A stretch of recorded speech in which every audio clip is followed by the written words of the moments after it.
What's going on, everybody? Welcome back. Welcome back to another day in the BrewLab with me, Lone Fox, your Brewmaster-in-Chief. And today in the BrewLab, I'm coming at ya with a Spirits deck, a Disturb Flashback Spirits deck. And it's funny how I've seemed to have kept the best for last. It's one of those mechanics that there seems to be one in every set, where initially when you first look at it, you're like, man, that doesn't seem too good, and you go for the more obviously pushed mechanics, like in this case, the day-night thing with the werewolves that I spent an entire week on at the beginning of the new standard format.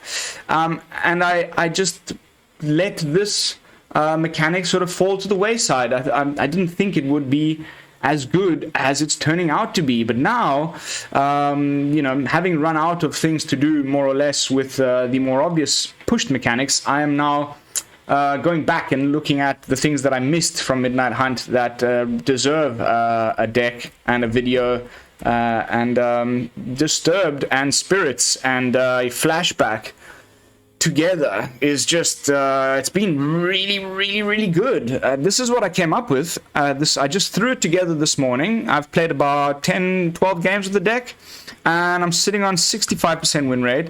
I think a lot of those, it would have been a little bit better, but I play tested it a lot of different versions, and then I just didn't create whole new decks, so the statistics got fudged up a little bit, because it didn't look like this when I first started it. I initially started with the Jeskai version, and I've settled on an Azorius version. So Azorius, the color combinations of blue and white, for those of you who do not know. And I think there's something definitely to be said about the Jeskai version, because there's a lot of spirits from Strixhaven that are in white and red, and but then traditionally there tend to be more spirits in blue and white. So it's going to be interesting to see, which is best. But for now, I'm going to stick with the Azorius, and it's a kind of a tempo deck. I'm really enjoying the play patterns. It feels new and fresh because I haven't had a chance to use them yet. So, without further ado, and without any further blabbing, let me jump into the deck tech. I'm going to do my usual and describe the deck from left to right, tell you what it is that we're trying to do, what are the various play lines and interactions, what our win cons are, and we'll jump into some gameplay footage. I'm going to take this one straight onto the ladder, and then we'll come back at the end and with some final thoughts and a little wrap up and discuss, what went wrong, what went right. Are there any modifications that we can make that will improve the list? Disturbing Spirits. First of all, Chaplain of Alms. Rapidly becoming one of my favorite first drops in mono white, and it's also got a great place in this particular brew. When it comes back, it does cost a little bit much to disturb. You'll find that is a trend with a lot of these disturbed cards, but we have ways of reducing that, which I'll get to in a second. But when it comes back, for its disturb cost of 4, it makes it so that all your creatures have Ward 1. And if you've got multiple ones of these on the battlefield, I've caught out a few opponents with it where they think they got it because they've got 1 mana left untapped, they target removal something, and then they actually need 2 because it would put 2 separate cases of ward on the creature. So when you actually, if that opponent had been smart enough to actually hover his mouse over the creature he was targeting and properly read it, it ends up saying ward 1, and then right underneath it there's another ward 1. So he would have to pay 1 on the first trigger and then a second one again. So it can get really annoying to target removal your stuff if you've got multiple Chapel Shield Geists on the battlefield at any one moment. But even just as a 1-drop with First Strike, it can be pretty nice blocker in the early game. And the cool thing about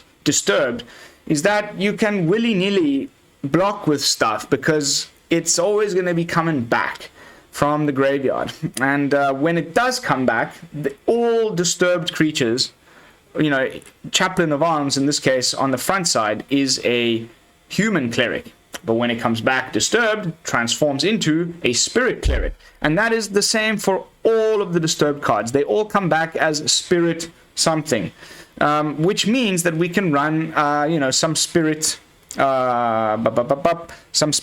spirit lords. In this case we have the new one from Midnight Hunt called the Patrician Geist. which is a Spirit Knight with flying 2/2, and other spirits you control get +1/+1. And this is the one that I was talking about that reduces the cost of Disturb, because Disturb is being cast from the graveyard. And of course, the cool thing about Patrician Geist is that it's not legendary, so you can have multiple of these on the battlefield. So then it starts to buff itself, because it says other spirits you control. So when it comes onto the battlefield alone, it only buffs your other spirits but not itself. But then if you have multiples of these, then this one buffs this one and this one buffs this one. Yeah, and also you get the cost reduction stacks, so you can end up casting, if you have, let's say, 2 Patrician Geists on the battlefield, you can start casting your Chapel Shield Geist back from the graveyard for its Disturb cost, and it will only cost you 2 mana instead of 4. And then it will come back as a 4/3 with first strike and flying that gives everything ward. It's, you start to see what I'm trying to do here. But next up, because what other card do you cast from your graveyard in this set? Flashback cards. There's lots of flashback cards, and there's some really good ones in mono white and in blue and in Azorius blend. One of them is Faithful Mending. The other one is Homestead Courage. Homestead Courage is ridiculous. I think it's really, really good. It's going to see so much play. I've actually got a Azorius Magecraft deck that's in the BrewLab right now, getting some final adjustments before I showcase it on the channel, where you get to trigger the Magecraft ability of your creatures twice for 1 mana, because the flashback cost is the same as the initial cost. So you can pay 2 mana, put 2 +1/+1 counters on different creatures. They gain vigilance, and you get to trigger the Magecraft a bunch of times. So this is like going to see a lot of play, I think, in that type of list. But in this type of list as well, it's great. Unfortunately, we don't get, the price reduction from the Patrician Geist when you cast it from the graveyard, but that is not the only reason why we want to be casting things from the graveyard, and I'll get to that once again in a second. Next up, Malevolent Hermit. How did I overlook this card? It is rapidly becoming like one of the most played cards. It's all over the place. Even the Tempo, Prismari spells decks are running it. It's this type of thing that always, now that I've learned when to recognize it, makes for a really good Magic card. It's when you have a really good effect that's also stapled onto a body.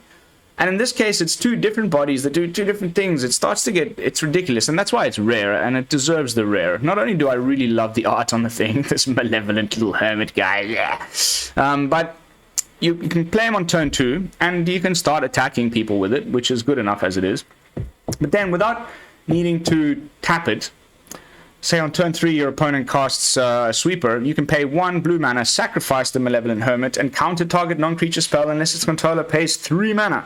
So it's a counter spell stapled onto a 2/1 that has Disturb, which can also come back as a 2/2 flyer spirit, which gets buffed by the Patrician Geist, of course. And then non-creature spells you control can't be countered.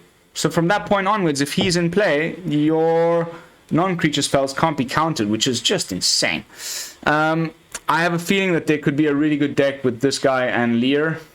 I'll have to think a little bit more about that. Maybe I just said something really stupid. Because Lear makes it so that nothing can be countered, but it does come down on turn 5, so you can maybe counter a couple of things on turn 3, 4 with your Malevolent Hermit, and then bring Lear into play. And anyway, I'm getting lost on a tangent. But Malevolent Hermit, incredible card. Incredible card. You will see in the gameplay. It's won me so many games now. You get to counter the spell, and then it comes back the following turn for only 1 additional mana and becomes a flyer that makes it so that your spells can't be countered. It's just phenomenal. Next up, Test of Talents. This card is now becoming like a must-have, in my opinion, in any deck that plays blue. Screw Negate. Okay, sure, Negate can counter, artifacts coming into play, can counter enchantments coming into play, can counter planeswalkers that are coming into play, and that is good, but we've got, the Malevolent Hermit filling that role in the deck for us. Test of Talents is in here for Alrund's Epiphany, because that card is busting my balls. I'm so absolutely sick and tired of playing it. and against it, and also saw it coming, and all there's so many good instants and sorceries right now that you just want to make sure that the opponent never has a chance to play again. So test of talents, like I've been already running like a 1 or 2 of in pretty much every deck that I run that plays blue. Now I've finally stepped it up to 3 of as like my main counter spell of choice to handle the cards that I just mentioned. It's really saving my ass in so many games, and I think people need to really start to use this a lot more. Not only, I mean, can you imagine, this is an uncommon. You get to counter the spell, and it's gone from the opponent's deck and library and hand for the rest of the game. Exiled. Bye-bye. You also get to look at his hand, and you get to look at his entire library. So it's like just so much information. You're going to know what his strategy is, what his next moves are going to be, how am I going to be able to play around them, and you're going to get rid of the most important spells in his deck, his or her deck, which might sort of hinge his entire, like oftentimes you test the talent something, the person just scoops straight away, even if it's like full health, because it's like the spell that they needed for their entire deck to work, and now it's gonzo, bye-bye. And don't forget, in the situation where like your test of talents gets counted while it's on the stack, if you've got Malevolent Hermit down in play as the Benevolent Geist, that means that your test of talents cannot be counted. So it's like a guaranteed removal of the opponent's spell that you don't want to see again for the rest of the deck. So 3 copies of the test of talents. What a card. What a card from Strixhaven. Loving it. Next up, we've got Dennick, the Pious Apprentice. That is also Dennick, the Pious Apparition on its backside.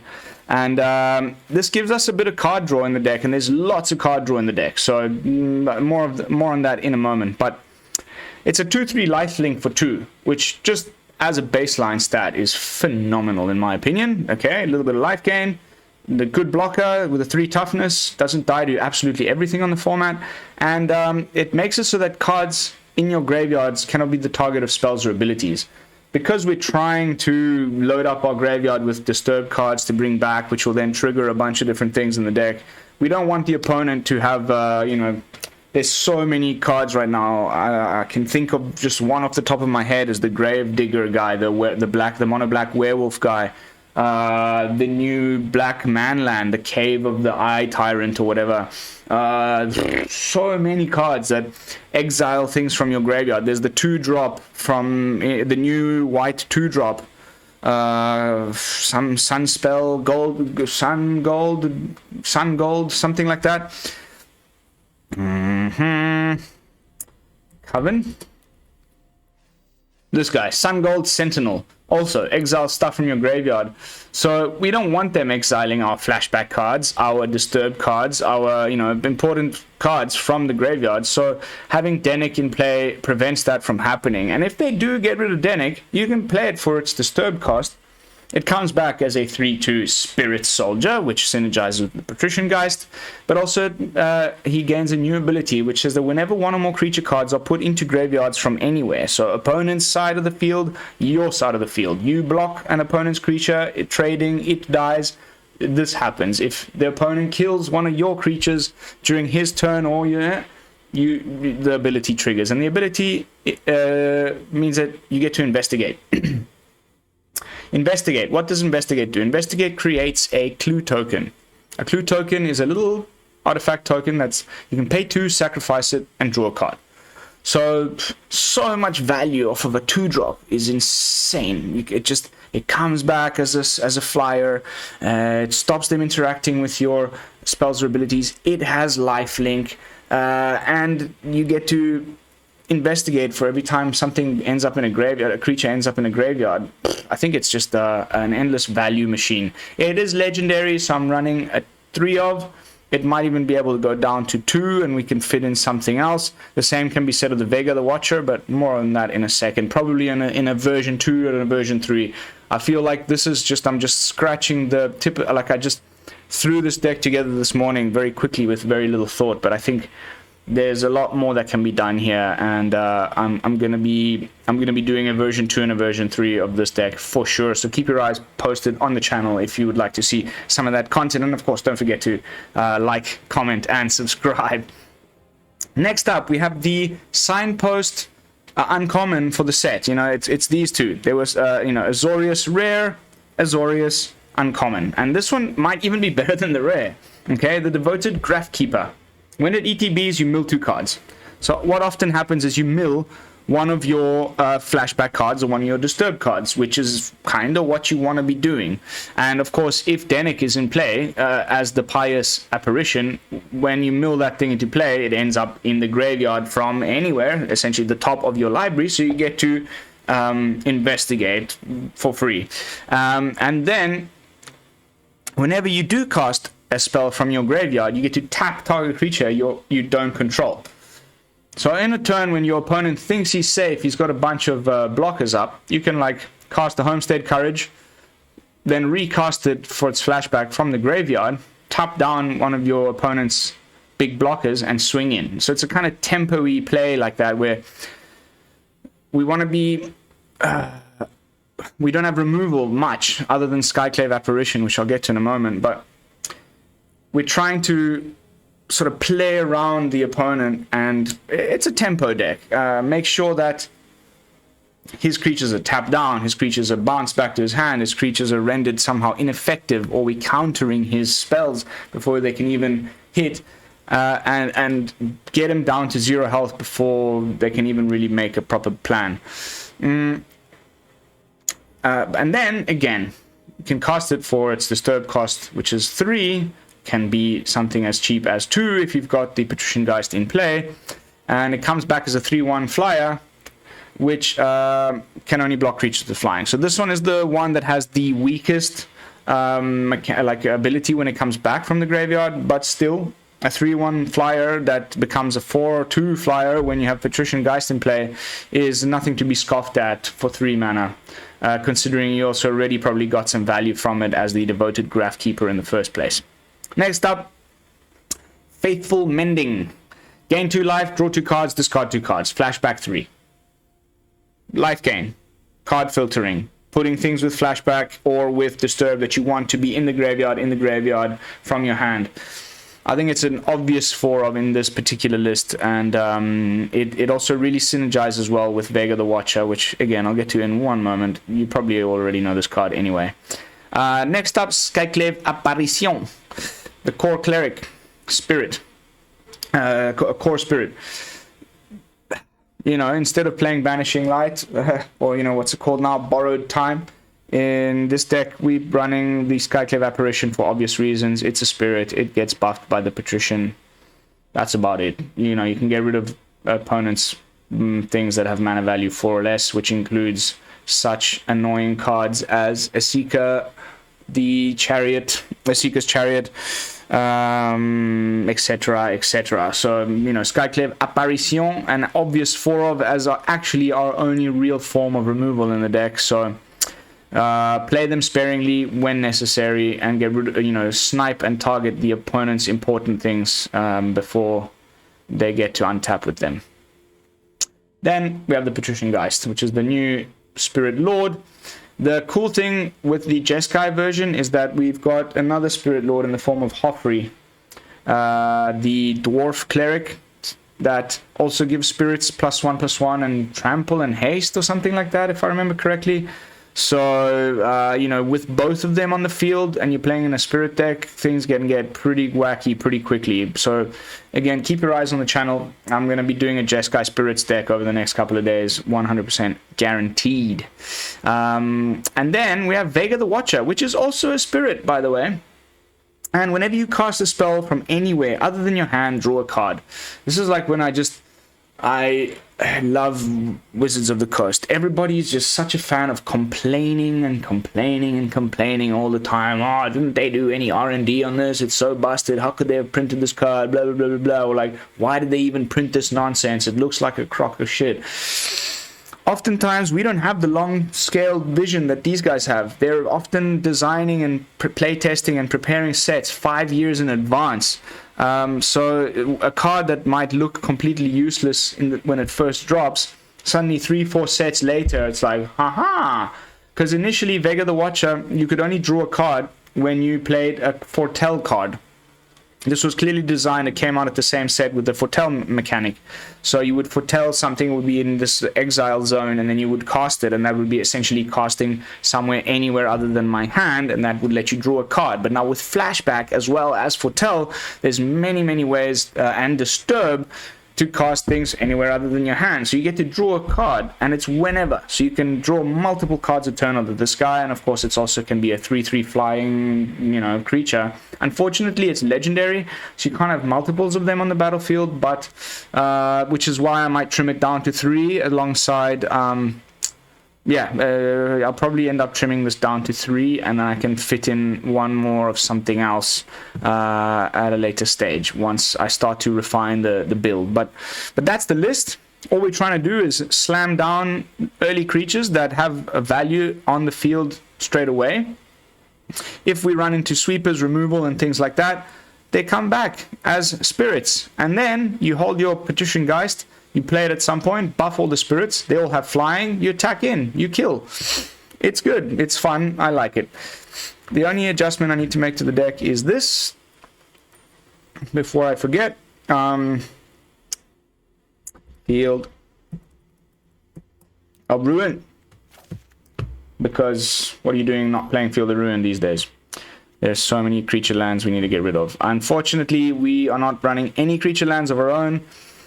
The ones in these colors are too expensive. The game should not go that long with this deck. If you've gotten to the point where you have the mana on the board to activate a Hall of the Storm Giants with this build, you've probably gone too deep into the game and you're going to lose.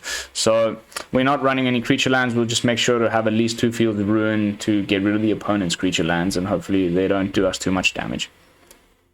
So that's the list. Let's jump into some games. I'm going to take it straight onto the ladder, as I said, and see how the deck performs. Oh, don't forget, guys, every time during the videos, at this point when I'm queuing up for my first game, I always like to ask everybody to kindly consider to subscribe to the channel if they have not done so already. I've recently broken the 170 subscriber mark. I'm aiming for 200 by the end of the month, at which point a giveaway will be triggered. If you would like to take part in said giveaway, you just need to... should I play the Deserted Beach first? Look in the video description. Okay, free wins are good. I like free wins. 85% win rate with the list so far on ranked. Go into this video description, scroll down past the deck tech, past the deck list, past all the other links, and there's one right at the bottom that says giveaway information video. Just click on that. It's a 5-minute quick watch, and it'll tell you everything that you need to do to take part in the giveaway. Alrighty. Onwards and upwards. Let's kick some butt. Free wins are good. I wonder why that guy mulliganed down so much. There's no more Tybalt's Trickery in the format, really, so I wonder what the problem was there.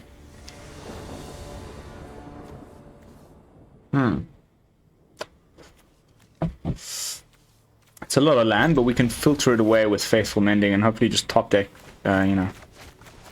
some non-lands. There's only 22 lands in the deck. The highest mana cost card in the whole deck is 3, so I thought it was okay to do so.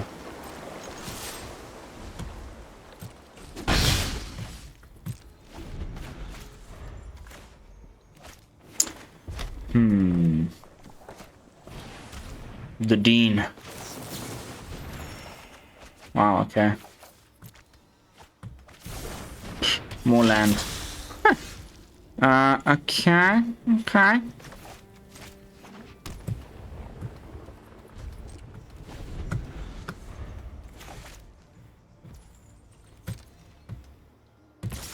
It's got Menace. I can't block it.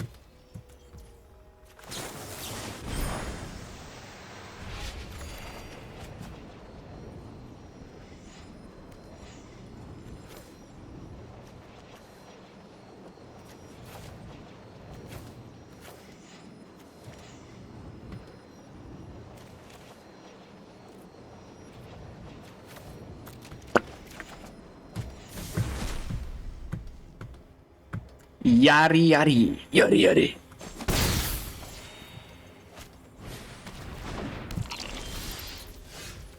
Nice.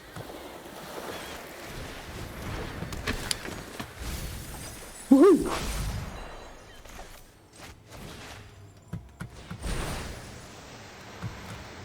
Tap down. Have vigilance. Attack. That is just so good. Whenever you cast a spell from your graveyard, tap target creature you don't control.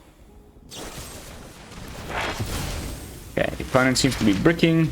Requires some treasures from his disturbing, deadly disputing guy. Is he going to cast environmental sciences off of the treasure? It's looking like a vampire deck. John, they always... See, they'll never cast Lizette unless he's splashing green in some of his dual lands.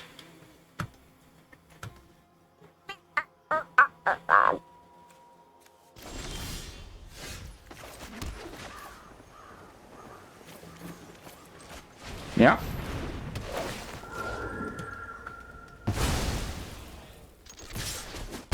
We can protect whatever he wants to remove, which I have a feeling he will try to do. Something of the sort. With our tested talents. Yeah, definitely vampires.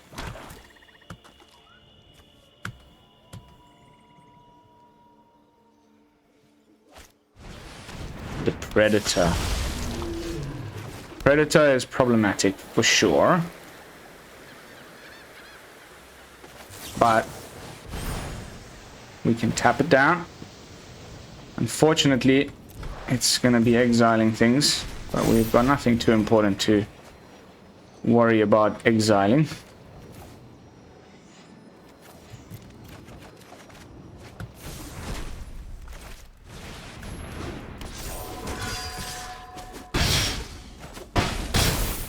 Down to 9. You can't attack now, can you? Well, you're dead next turn, mate. Fortunately, I have not kept up mana for any removal, which could be problematic.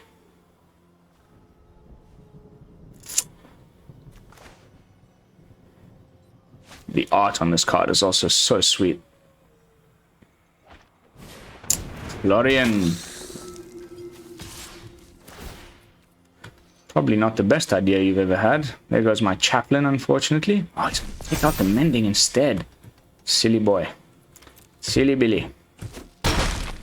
I'm going to tap down your Florian. Didn't you know that that's how it works, man? We're going to tap down the Florian by casting the Chaplain, and that'll win us the game. I don't think he really thought that one through. So Florian's a pretty crap card. I don't like it. Like, the turn it comes into play, you've spent 3. You usually don't have much mana to cast things. Yeah, sure. No problem.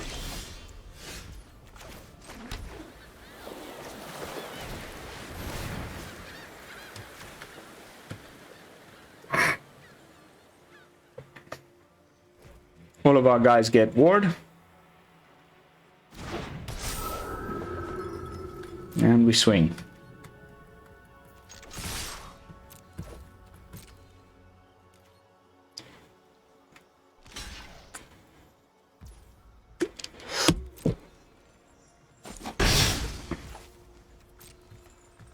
And we're going to recast the Grafdigger straight away now.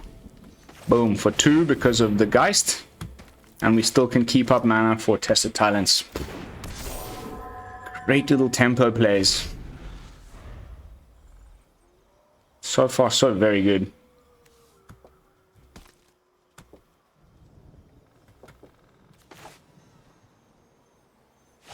Phew, so good.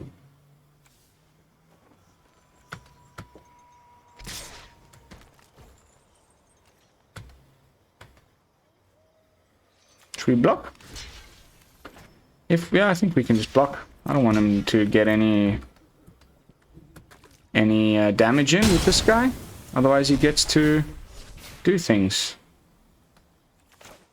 Draw cards. I think he was just assuming I wouldn't. Okay. What spells have you got in the graveyard?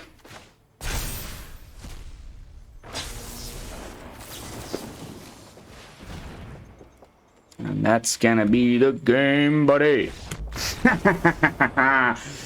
87% win rate with the deck so far. Climbing out of platinum, hopefully, in the next couple of days.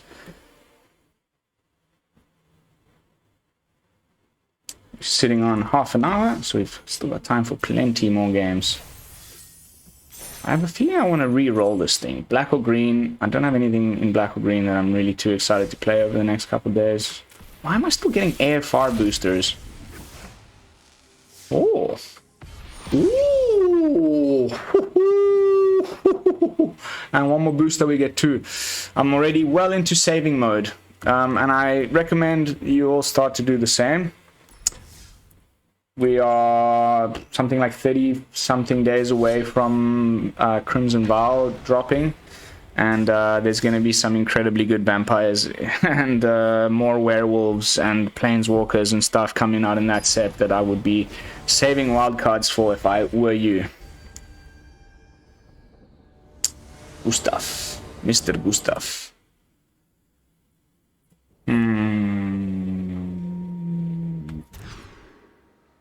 Better. Definitely better.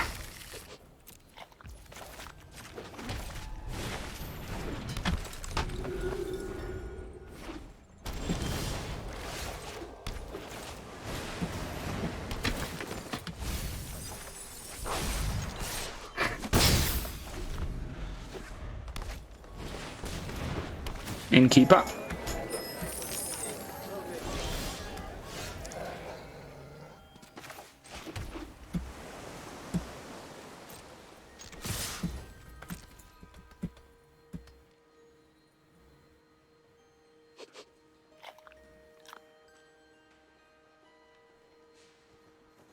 Opponent. It's gonna go for the block. Nice.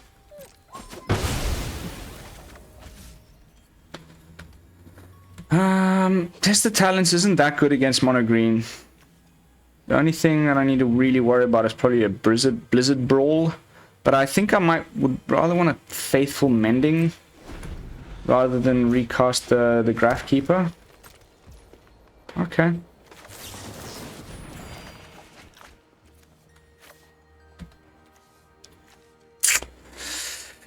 Yeah, test the talents can go.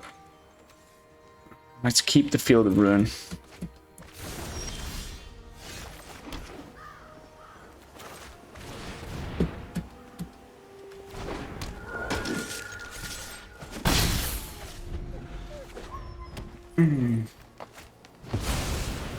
Ren and 7. Blech.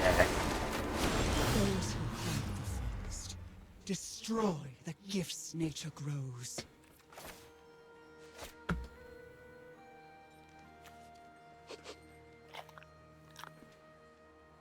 That's a big problem for us.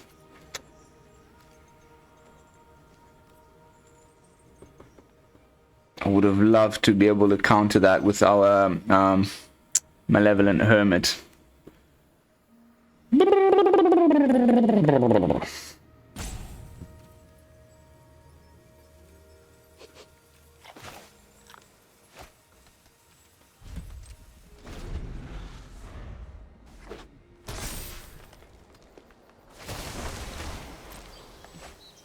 can foster Ah. We get to get a little thingy-majig because things went in the graveyard. A clue token.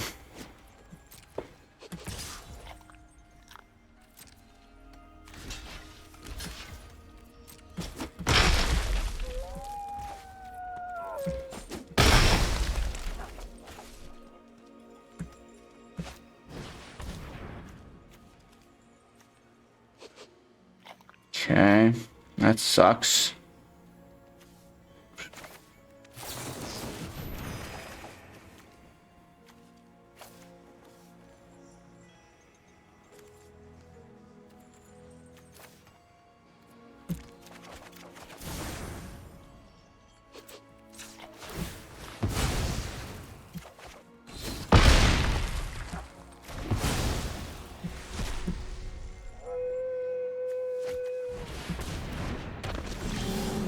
So much reach.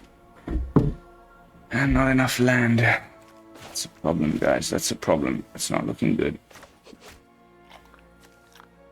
It's not looking good at all, unfortunately.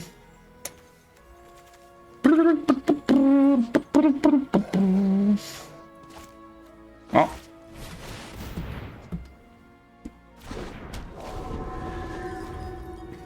Mono green doing busted mono green things.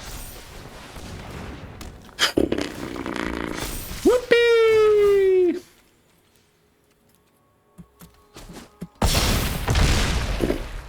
So fucking busted. Disgusting. Disgusting.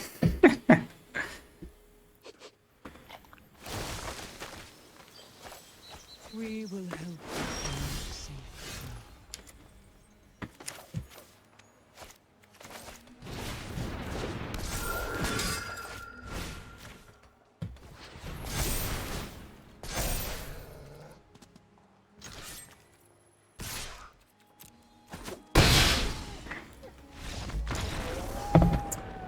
Disgusting. So good. So good. Mono green is really ruling the roost right now with ease. I don't think anything can be said to disprove that statement. It's just, it's gotten the most love from WotC of late. What do you guys think? Let me know in the comments.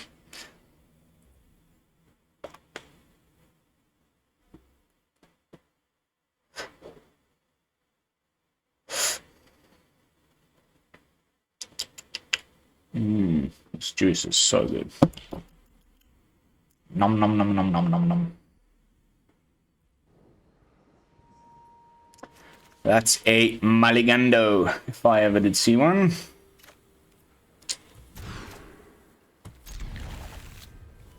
Better. Turn 2 Malevolent Hermit is what I've been dying to play since we started the stream, or started the video, so... you might have noticed I have stopped streaming. It was just too late at night and my wife was complaining. So we've started pre-recording during the day and uploading at night. Which is also nice because I can be a bit more in the conversation with you guys.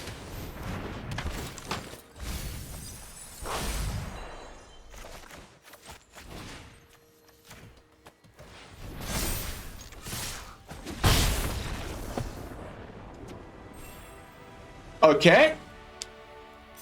Opponent scoops it up. Feels like early season platinum feels just like unranked. People are just like, who cares, man? Next. I'm not gonna win this one. Oh, I got a bad hand. Next. I'm gonna re-roll this. Hopefully we get a 750. We didn't. Blue or red is cool though, because we do have blue in this deck. And I was looking at probably building a Prismari list, Izzet list tonight, so sweet. Sweet as.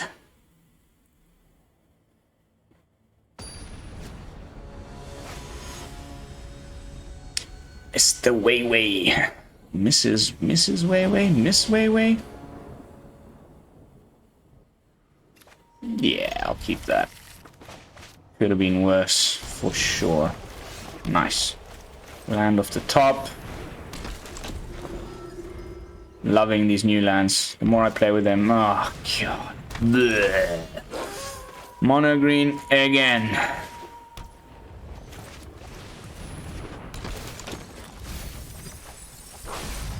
Okay, next turn we double Homestead on one of these guys. Preferably the Chaplain. Because of the first strike. Probably a Ranger class coming down next. He's not into Blizzard Brawl territory quite yet. How much mono green do we have to deal with on a regular basis these days is quite ridiculous. Mono green, mono white, mono green, mono white, especially in best of 1.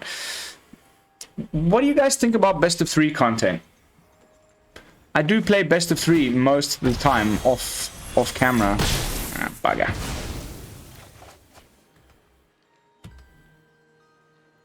But I always just assume that it will make for some pretty tedious footage.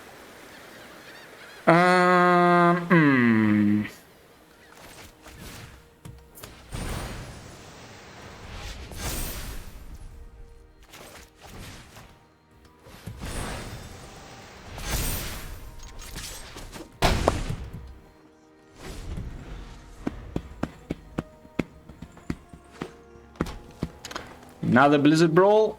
Yes. When do they not have two?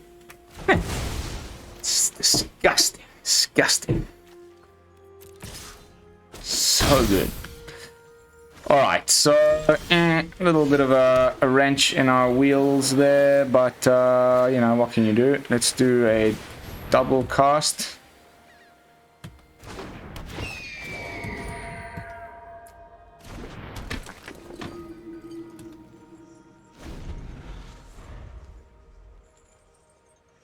Start drawing some cards off of the Watcher next turn.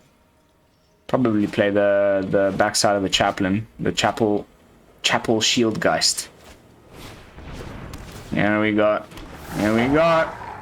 They're running a bit low on cards though, which makes me feel a bit special. You're welcome to attack. Oh my god, mate! 3 Blizzard Brawls in a row. Sure. Everybody gets that all the time, like, it's not a weird thing at all. Puke worthy. Oh.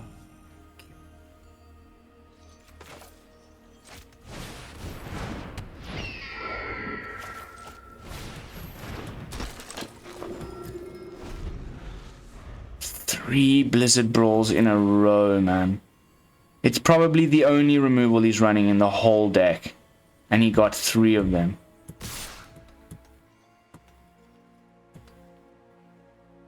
Just puke worthy.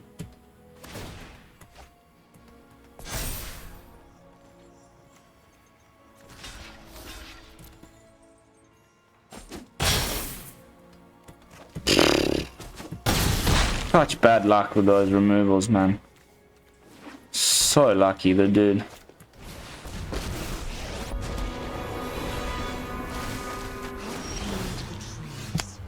Fuck my life. Okay, so...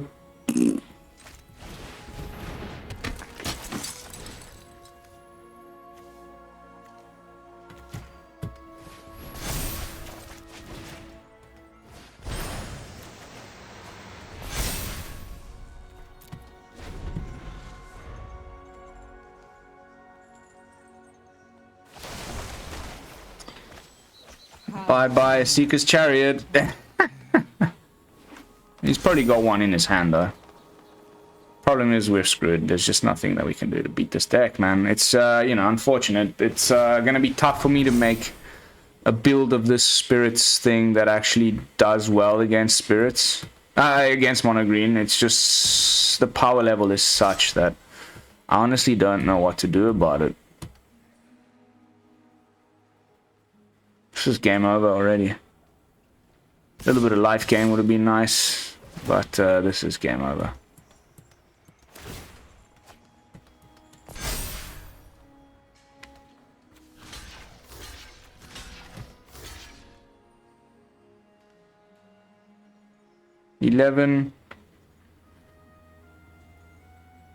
We gain 4, so we take 11.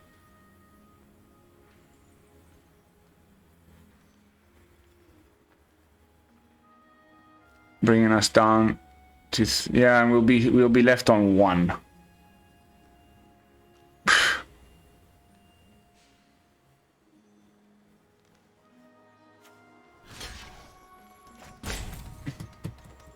If he's got any sort of a pump spell, we've lost. He's got something.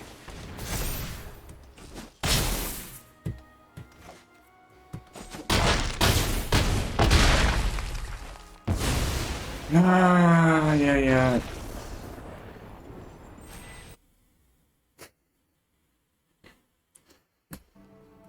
Yay! Mono green mages around the world are rejoicing. They're finally back on top. It's gonna be so interesting, the World Cup coming up on October 8th. I cannot wait to see what the pros bring to the table. How many people are going to be playing Mono Green, Chariot, Ren, and 7? How many people are going to be playing Is It Turns? And who's going to bring these sort of weird other decks that are out of the meta that we can, you know, maybe there's somebody that sets a trend and brings something completely new to the table. It's going to be really interesting to see. By the way, I'm hosting a watch party on the channel. We're going to be watching the World Cup or World Championship together.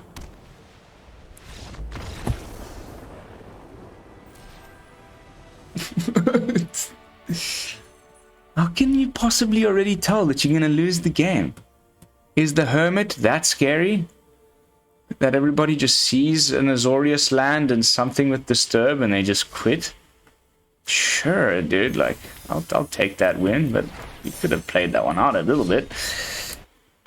Yeah, so watch party, come join me. Well, I'm still uncertain whether it'll be on Twitch or on YouTube. I think it might have to be on YouTube because I'll be watching the stream on Twitch, and I'd rather have the two platforms separate.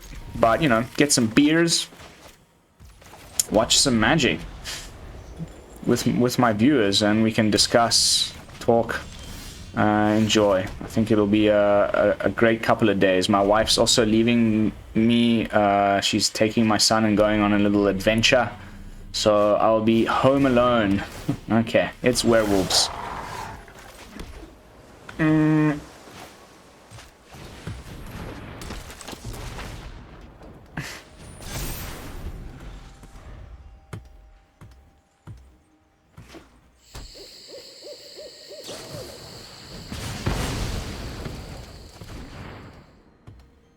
Levels up the class, attacks with the wolf token, or plays the what's he called again? There we go, Kessing, the Ulvenwald, the Lord of the Ulvenwald.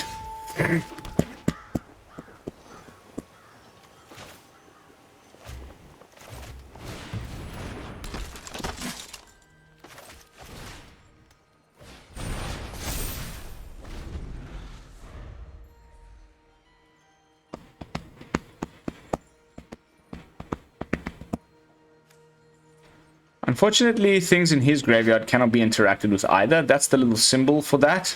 I quite like it. Looks like some sick-ass like ward type thing. I think what he's doing is he wants to sacrifice the Kessig just so that he has the mana with which to cast the Planeswalker. There we go. But that's okay. I'd rather not take 2 damage then. I'd rather gain 3 life. Between humans and werewolves.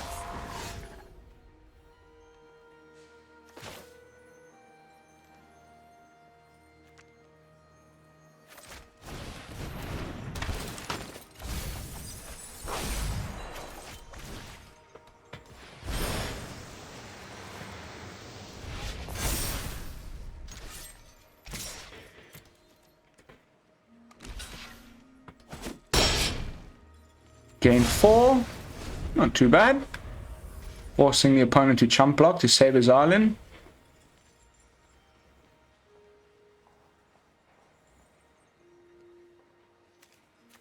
Unfortunately, our Apparition ended up in the graveyard, as we could have Apparition the island. Darkness won't hide our enemies from us. Okay, he's trying to flash in something. Or just doesn't have the mana to. That's what I thought. Okay, switches to nighttime.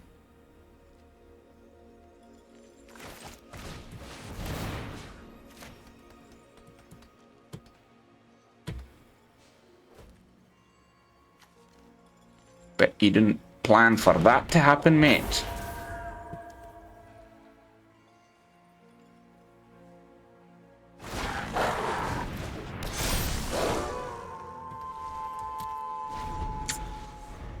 Such a good play, that. And really cool alternate art on your Tovolar there, buddy.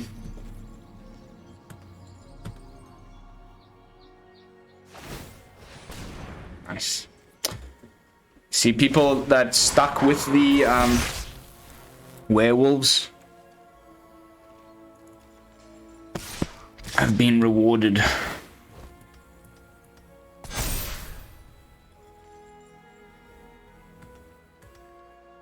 think I'm gonna get rid of that Tovolar there. I'm gonna triple block on Tovolar.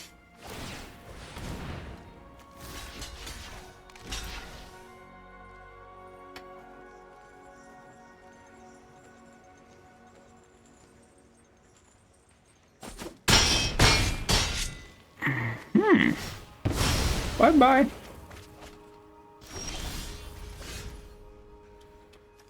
That's just great.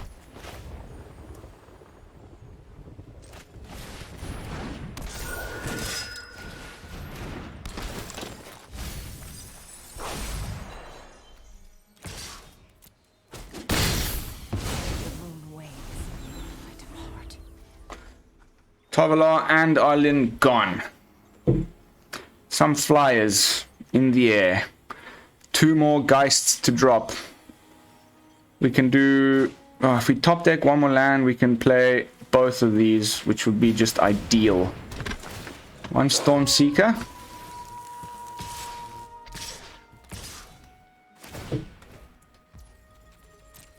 Sure.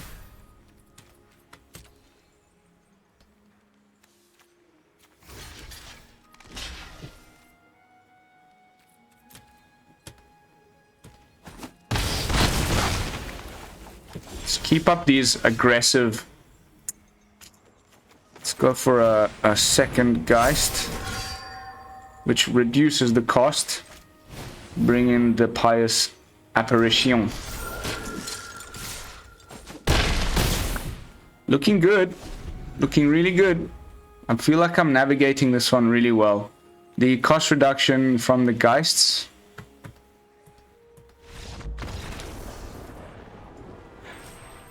That one felt phenomenal. That was a really nice game. I'm starting to learn how to do this, you know. It takes a little while always with a new deck just to sort of figure out the interactions. There for a second when I first, you know, I even mentioned it the turn before. I said, oh, if we get another land. It wasn't necessary because by playing the second Geist it reduced the cost of the apparition. So, nice. Very nice. Misa likey. Beating werewolves. That, you know, at one point there I felt that was absolute loss, like guaranteed loss. It was looking terrible with that 5/5 Tovolar and everything, and we just blocked properly. Ooh, another pack. We got another lovely wild card there, mate. Oof, nice. 2 mythic wild cards. I still haven't splurged and bought 1 more of those blobs from Midnight Hunt, the 5 mana ooze. I think I'm going to blow 1 of those wild cards, or maybe even 2, and go for the full play set. And I'm going to be looking at finally building a Golgari deck that makes sense to be running Ren and 7 in. With the horror plant guy, the little mushroom, and that turns into a 3/3 that exiles things from graveyards. Dennick is just a really potent turn 2 play, man. 2/3 with lifelink is just great.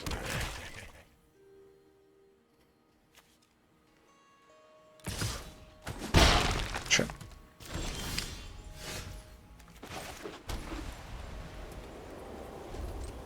Oh.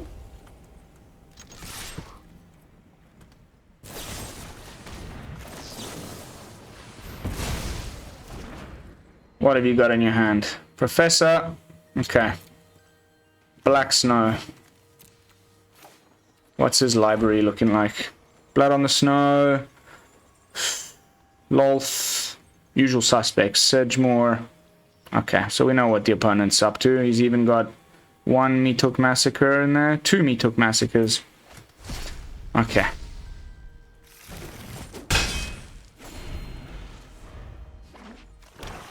comes a merchant. And potentially even another Twitch on top. Huh? Okay. He's trying to ramp up into his...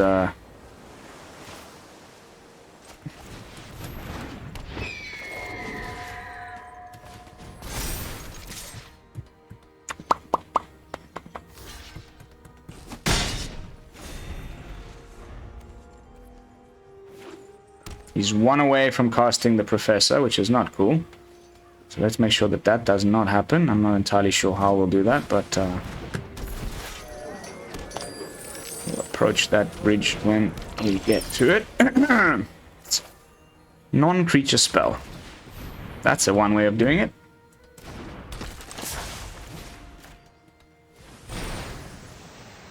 We can still hold up one blue mana to counter the Professor from coming down.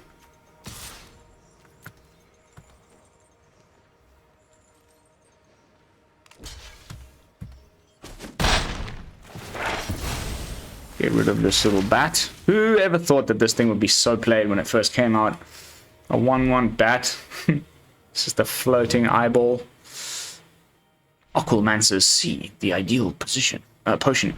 So now he cannot cast his Professor unless he pays an additional 3. So we've got him a little cornered there, which is just fantastic.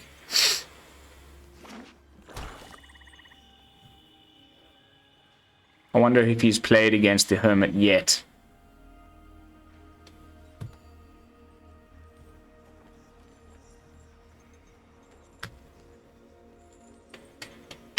Or has he got a Blood on the Snow, but we can counter that just as well, so...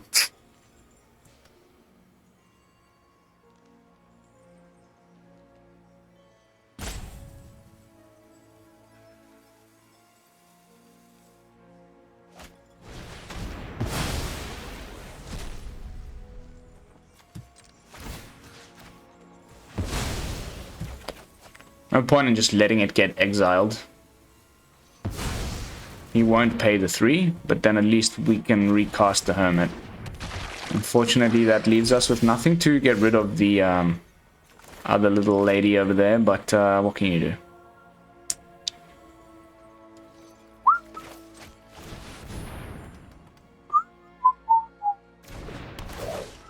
Apparition!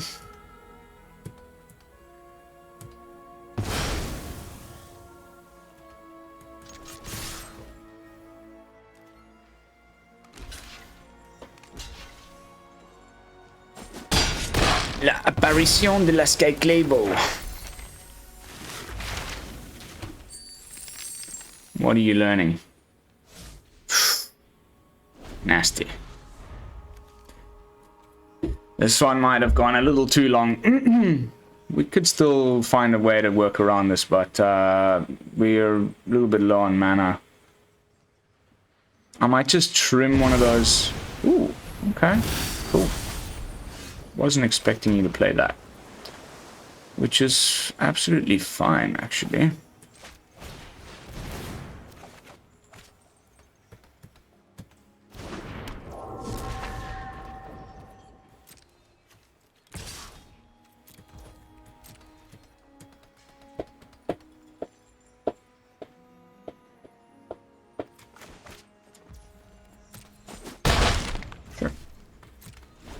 Nice. I mean, we've got a little bit of life buffer to sort of try and steer our way around this problem, but here comes the freaking Professor, unfortunately. Might even be a Blood on the Snow, but we're kind of okay with Blood on the Snow. Okay. Mending.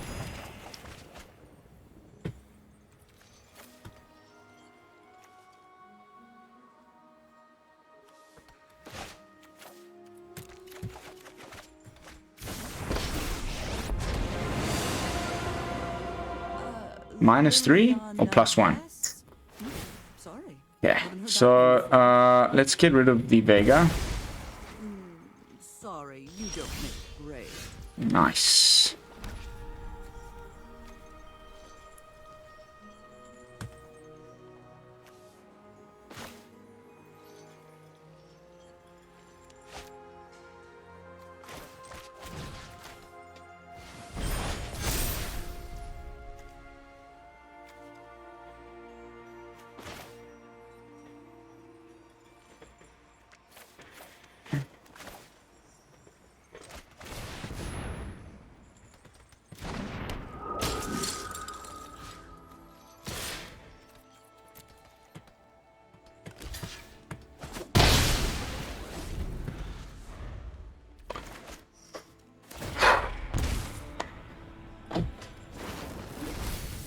Blood on the Snow could be quite devastating. Go digging. At least we get to investigate, which is quite nice.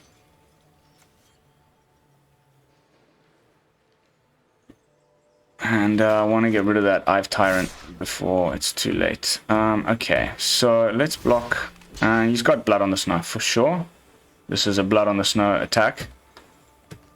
It's the type of thing one only does when Blood on the Snow is coming. So we can block.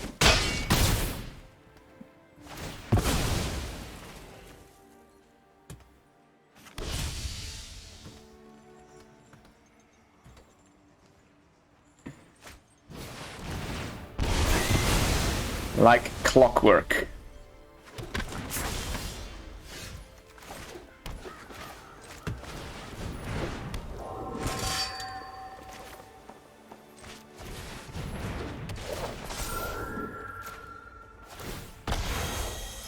Okay, that's 3 life. I'm okay with that.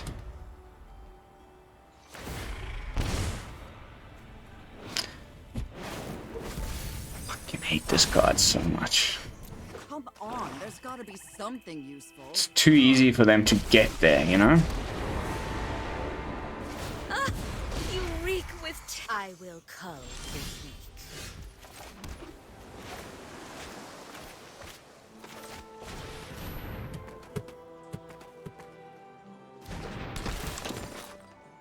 But we can tap down his stuff. Thanks to the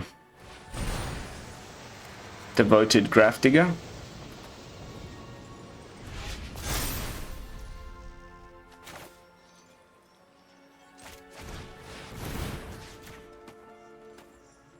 And we can still draw a card. Nice little play there. Let's get rid of... probably best to get rid of the Professor. Nah, let's get rid of that. And that.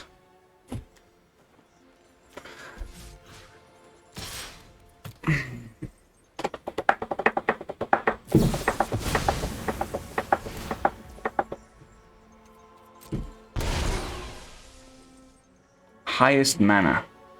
It's got to be Dennick, right? Doesn't.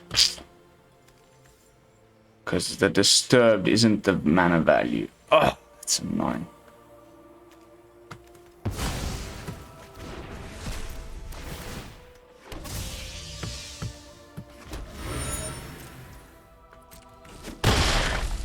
That's a little bit frustrating. Stinking Soul Shatter there.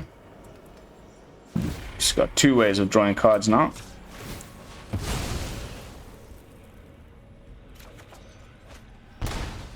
It's a lot of land we've been top decking this game. I want to win this one. It's probably the last game I have time for on the stream. Here comes another Blood on the Snow.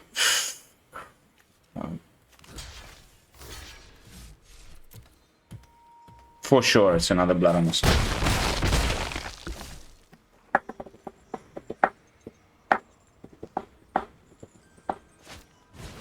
The Massacre.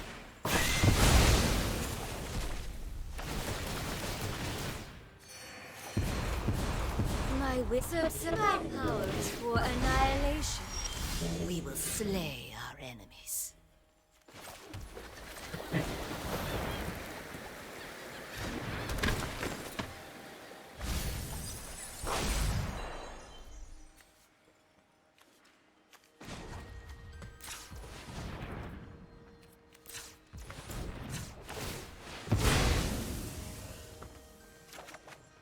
Oh, come on, man.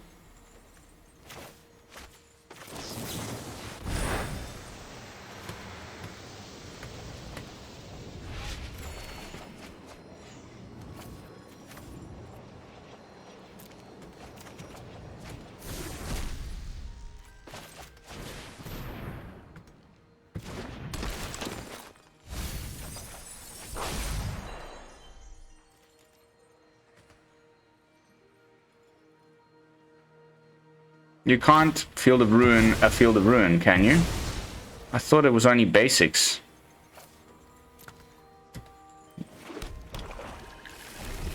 It's not a basic land. Oh, sorry, non-basic, obviously. Oh, sorry. My mistake.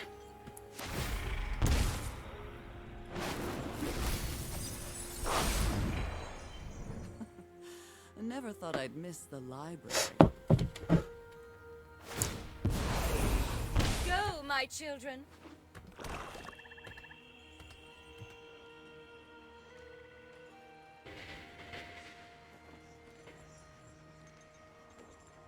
Opponent.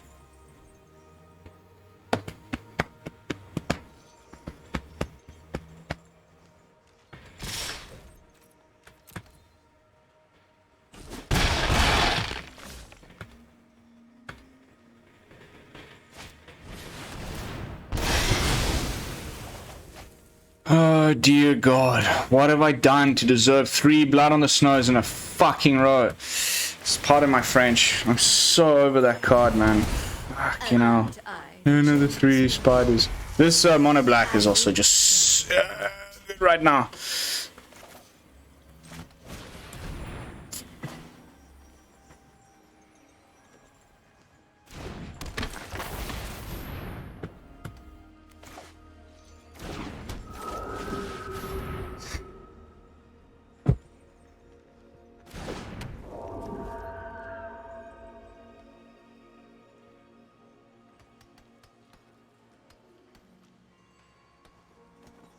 Mono black is so good right now. I think from what I saw, one of the guys at Worlds is already posting on his Twitch, on his Twitter, like, I think there's going to be more than one person running a list similar to this. It's got all the tools.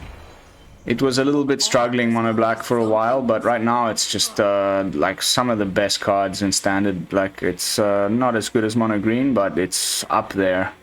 Definitely the best planeswalkers. You know, there is Ren and 7 in green, but it's just one of them. They've got 2 right now that are just like houses in their own right. Ambitious minds. Starting to think I could run a sweeper in the list. Like Doomscar.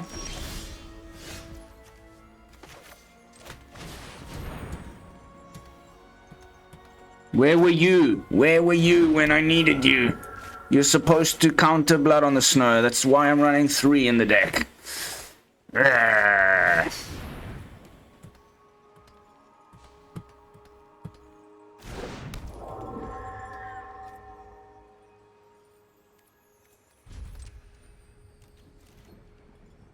He's gonna -8 the professor. I think we're not gonna be able to get there.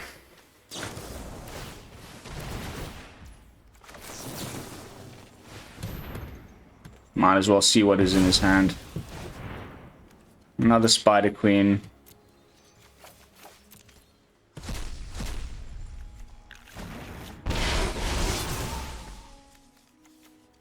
I should have saved that first one that we cast on the removal.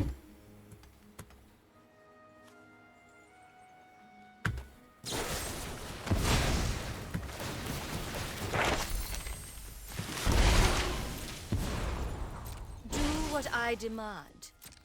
Okay, I can't just leave it at that and lose on the last game of the stream, so I think we're just gonna quickly good game and play one more.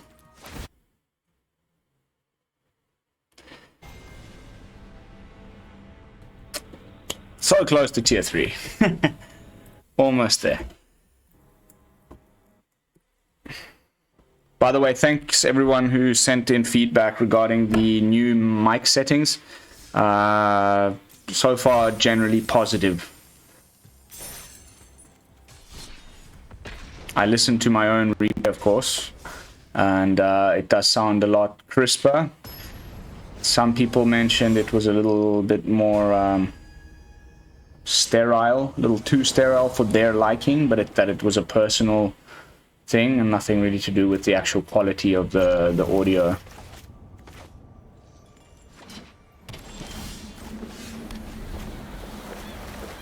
Okay, 2 apparitions is nice.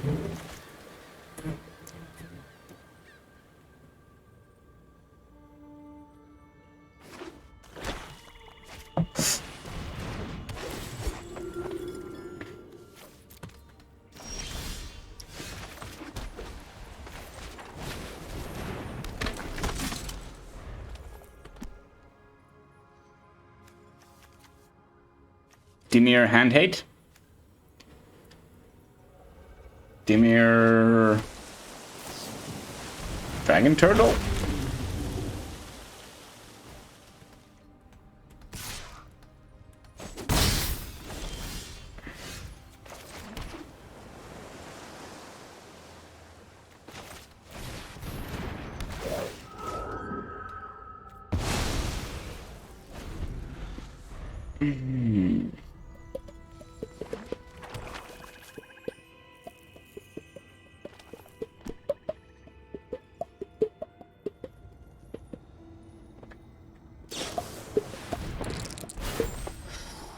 Okay, opponent's drawing 2 cards and scrying. That's not nice at all. I think a little bit undervalued that contact the other plane. It's really good. Okay.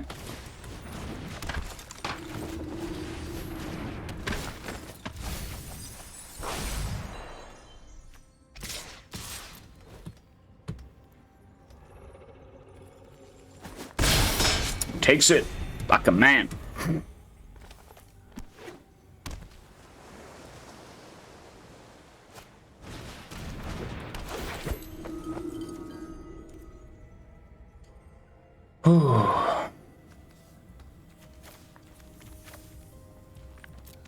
Really didn't like discarding that, but what can you do?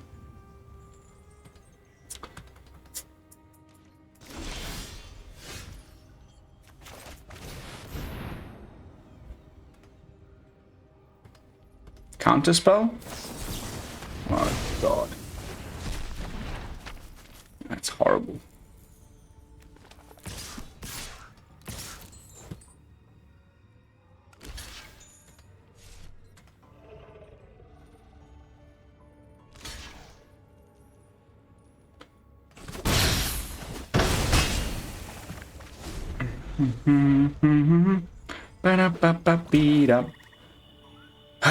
It's just always so much fun when the opponent has like 1,000,000 land and you have...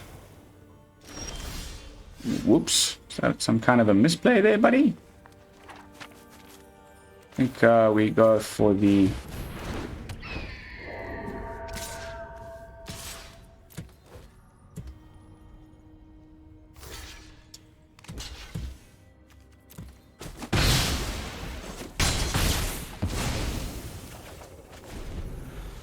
Start drawing some cards off of the Vega. Wow, this is a interesting build.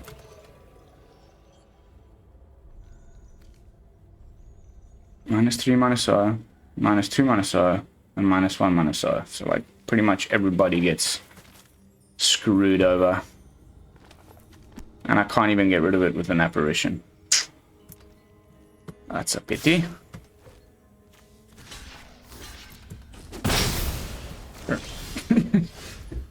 Okay, fine. Where's our land?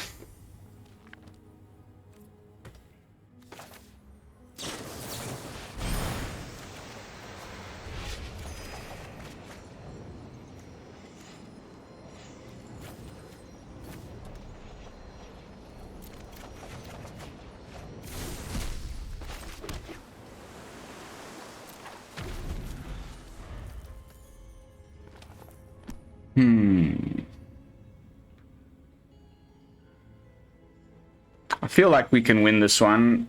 The opponent's got a few cards left in hand. We've got all of these options, but it is a pretty large flyer that we need to contend with.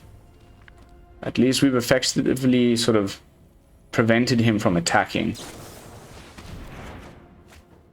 Okay. by Geist. Not the best thing ever. We'll take that 5 and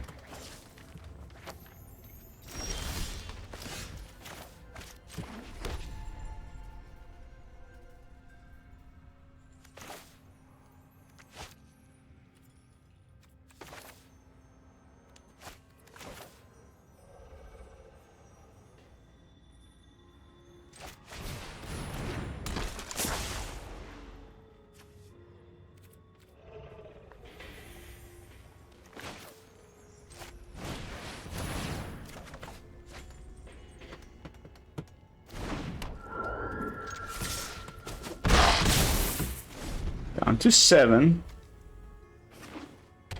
Can block with the departed Soulkeeper. Tazim fetches back the Baleful Mastery, which he might just do on, I don't know, someone. No, not yet. He's gonna hold it up, see what I cast. That's fine with me.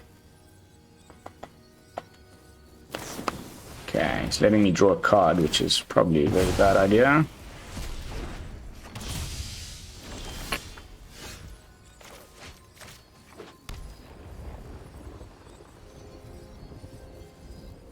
Okay.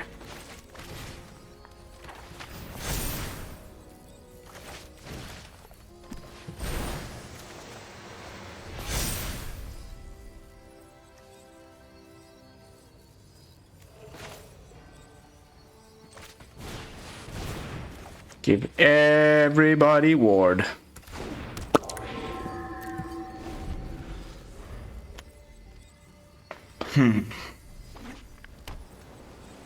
Okay, that's great. Why would you attack? Yes! Okay, so very good performance. Worst matchup, mono green and mono black control. Everything else performing really, really well so far. I'm extremely happy with this initial build. I think future variants of the deck will include a splash of red for some of the Strixhaven spirits, like I mentioned earlier. I'm thinking of also running the Spirit Doggy and doing some exile shenanigans, because don't forget that whenever one of your disturbed creatures dies, it gets exiled, thus growing the doggo, which is a spirit himself. Where is he? Little doggo. This guy, Spirit Dog. And maybe something more Clarion Spirity. And yeah, keep your eyes peeled. But as far as this particular list, I think I might just like drop a Vega and I don't know, put in another Tested Talents. Something like that, but now that I'm on the spot, I'm not entirely sure what I would change. It was actually running really nicely. I thoroughly enjoyed those games. Something new and different to play with, different mechanics, interesting interactions, lots of card draw. We didn't really get to use the Hermit much as I had hoped. We countered that one spell that was gonna kill the Hermit, and that's it, the Necrotic Fumes. So I didn't get the full value that I was hoping to obtain from the card. But yeah, that's Disturbing Spirits, an Azorius little quick low to the ground build that is easy to craft, not too many rares, no mythics, so give it a try.